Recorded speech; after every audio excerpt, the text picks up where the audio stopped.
Can you spell your first and last name?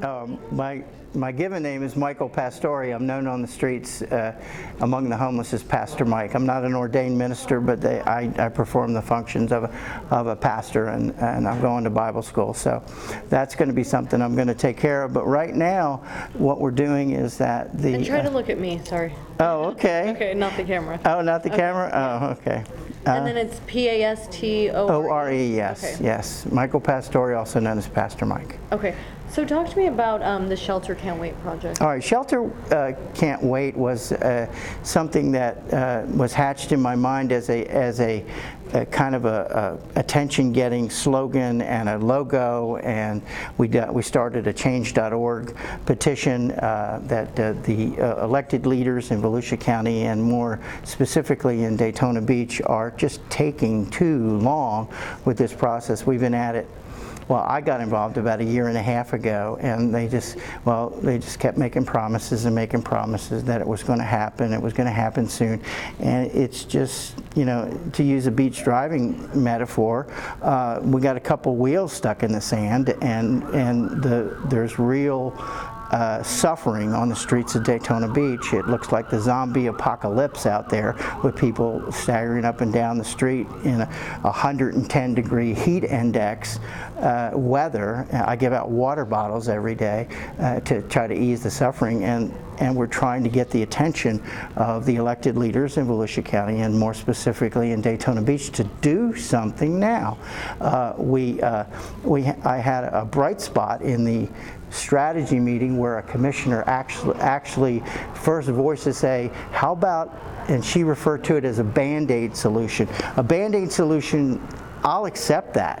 I'll accept that. What we want to do is within 6 months, by Christmas, to have a safe place to sleep for the homeless that are most vulnerable, special needs, people in wheelchairs, you know, people that are sick, and they're getting older and sicker, and it seems like nobody cares.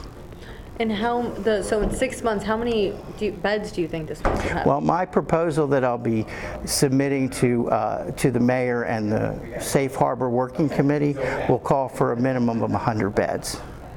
Now, we're looking for a close-in shelter because all of the services here are here. The Justice Center is here, the bus station is here, the feeding programs are here. Their long-term goal is to move everything out to west of 95, out to near the jail and so on. And you know what? That's okay. But what can we do in the interim? What can we do in 3 months? What can we do in 6 months? Okay, to mitigate the suffering of the homeless on the street in Daytona Beach. So the 6-month plan you're proposing, that would be in Daytona? Well, close in. Okay. The problem that we have is we have not in my zone or not in my backyard, NIMBY, all right, where everybody, if you talk about putting a place for the homeless, you know, anywhere in the city limits of Daytona Beach, everybody's reflexively hostile to that idea, to that concept. But my question is, if the status quo is acceptable, why build a shelter at all?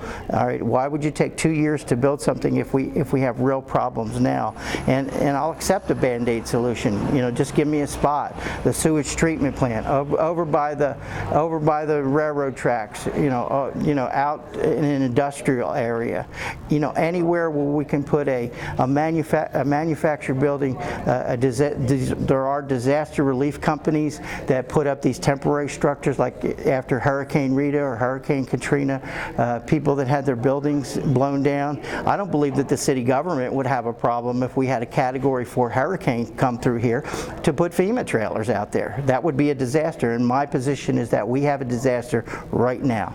What comes next after the city council meeting?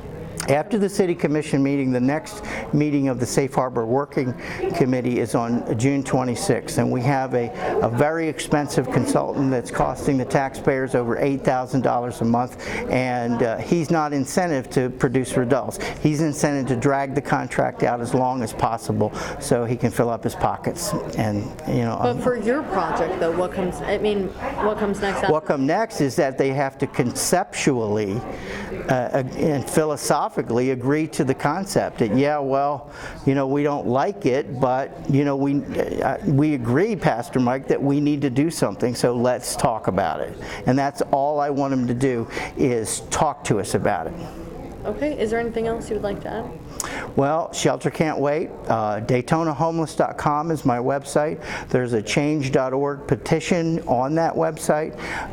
If they want to get involved with my ministry, that's the place to go, DaytonaHomeless.com. Okay, thank you so much.